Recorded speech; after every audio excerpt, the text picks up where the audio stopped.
thinking about someone from Philadelphia whom when I first arrived in this community did not see Black people, did not see the numbers of cultural diversity, and to find a place in St. Paul, the last East Coast city before you cross the Mississippi, as they say. So it also had this sort of resonance for me as a Philadelphian. When I walked into this old city, kind of, it had that kind of feel to it. And to then find a location where Black people did congregate, it then connected me to everything from Black churches to other, again, organizations and the like.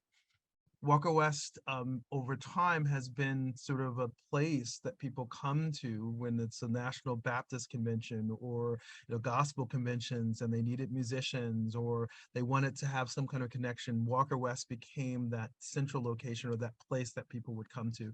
And thanks in large measure to the founders, Reverend Carl Walker, who again, extraordinary musician and leader in his own right and has done many, many, many things, is an icon within the community.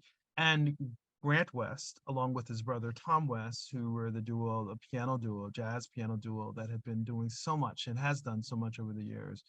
Um, and so I would say, again, as I think about Walker West, as I think about the connection to music and Black musicianship, it over time became this place. So even after I um, joined as a faculty member here, or asked to be a member of the faculty, to essentially help resurrect or build out the string program. I would say resurrect because it had completely gone defunct.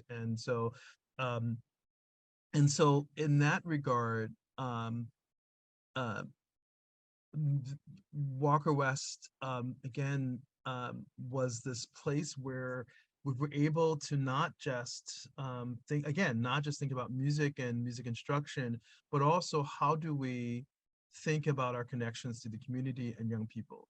So I will, I will confess that my whole purpose for teaching here is not it is really more about and hope and the impetus for me deciding to even agree to doing something like this, which I never thought I would see myself doing, given all the other things that am doing or trying to do, was that I did not see Black and brown kids represented, frankly, in initially really in at Central High School's music department.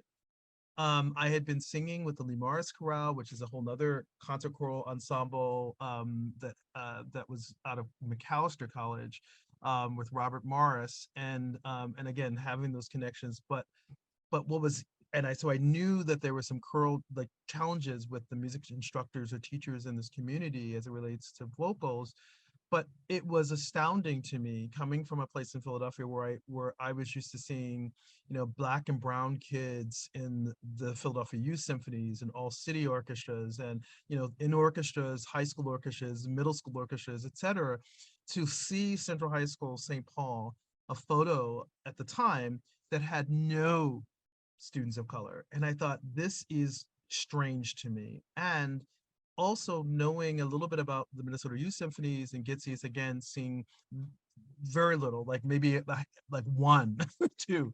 And I thought, this is crazy. If I'm going to teach, a part of my mission, and it still is, frankly, is to ensure that Black and brown kids are not just a part of these ensembles. And the more I invested in this, I discovered that there's a whole sort of backstory to this. I mean, there's structural impediments to young people being able to be a part of these programs and to take music instruction. Again, from a violin or string side of this, but that I was committed to not just ensure that that we had Black and brown kids in those schools, but that they were also going to be thriving in these orchestras and also eventually in places like the Minnesota Youth Symphonies and Getsy's. That has been my mission and continues to be. So I approach the lens to which I operate as an instructor and as a part of a Walker West's string department or as a chair is to really be looking at how we instruct and think about music through that lens.